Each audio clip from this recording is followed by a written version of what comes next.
فرمایا کہ جب تمہارے دل میں اپنے رب کی محبت موجود ہوئی، اللہ کریم فرماتے ہیں فرشتوں سے فرماتے ہو کہ پھر کیا ہوتا ہے؟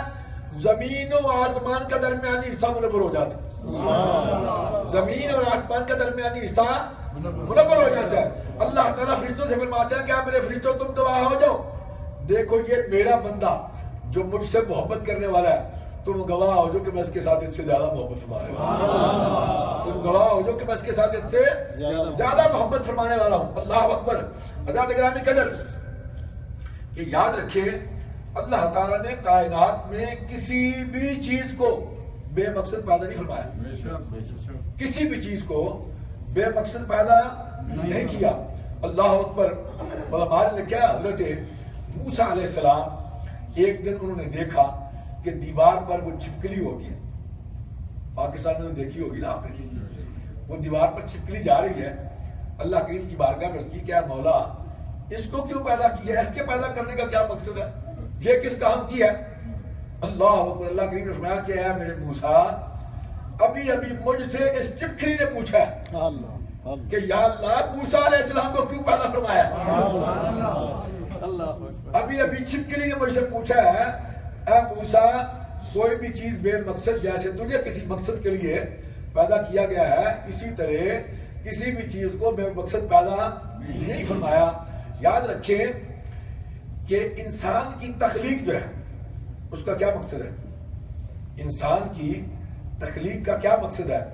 آپ تو یہی سمجھتے ہیں نا کہ بس جناب کمایا، کھایا، سویا اور جناب وقت گزار کے دنیا سے چلے گئے۔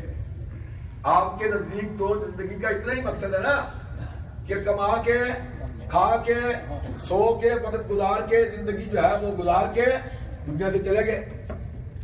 لیکن یاد رکھیں انسان کو اللہ نے اشرف المخلوقات بنایا ہے، یہی چیزیں جو ہے یہ تو حیوان میں بھی ہیں، جانور جو ہوتے ہیں، جانور حیوان کو کہتے ہیں جانور، یہ چیزیں تو ان میں بھی پائی جاتی ہیں علامہ صاحب، وہ بھی کھاتے ہیں، سوتے ہیں ان پر جناب، اور پھر جناب زندگی گزار کے وہ بھی چلے جاتے ہیں۔ تو اب پھر انسان میں اور حیوان میں فرق کیا ہوا؟ کیونکہ انسان کو اللہ تعالیٰ نے اشرف المخلوقات بنایا، انسان کو اشرف المخلوقات بنایا۔ اب انسان کو اگر اشرف المخلوقات بنایا ہے تو ظاہر ہے اس کا کوئی نہ کوئی مقصد تو ہوگا، اس کا کوئی نہ کوئی مقصد ہے تو ہوگا، کس مقصد کے لیے پیدا کیا ہے؟ تو اب اللہ سے پوچھتے ہیں، کیونکہ سب سے بہترین کتاب قرآن مجید ہے جس میں اللہ نے ہر چیز کا ذکر فرمایا ہے، تو اللہ کی بارگاہ میں کرتے ہیں کہ یا اللہ انسانوں کو کیوں پیدا فرمایا ہے؟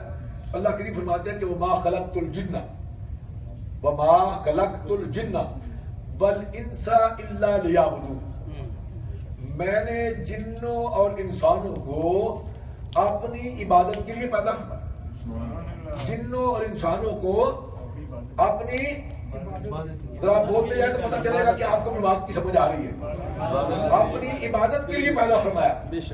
اب دیکھیں کیونکہ اللہ نے انسانوں کو عبادت کے لیے پیدا فرمایا، اب علماء نے لکھا ہے کہ عبادت کی دو قسمیں، عبادت کی دو قسمیں، ایک تو عبادت وہ ہے جس کے بارے میں آپ کو پتا ہے، نماز پڑھنا، روزہ رکھنا، زکوٰۃ دینا، صدقہ خیر و خیرات کرنا، تو جناب اپنا نیک عمل کرنا، جس کو ہم کیا کہتے ہیں؟ حقوق اللہ، کیا کہتے ہیں؟ حقوق اللہ۔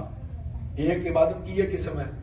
ایک علماء نے لکھا ہے کہ جو شخص اللہ اور اس کے رسول نبی کریم صلی اللہ علیہ وآلہ وسلم کے احکامات کو مانتے ہوئے، ان کو پورا کرتے ہوئے دوسرے انسانوں کا حق ادا کرتا ہے، وہ بھی عبادت میں شمار کیا جاتا ہے، وہ بھی عبادت میں، بات سمجھ میں آ رہی ہے کہ نہیں؟ وہ بھی عبادت میں شمار کیا جاتا ہے۔ اب اس کو کیا کہتے ہیں؟ حقوق العباد، حقوق العباد۔ تو عبادت کی کتنی قسمیں ہو گئیں؟ دو، ایک ہے حقوق اللہ، ایک ہے حقوق العباد۔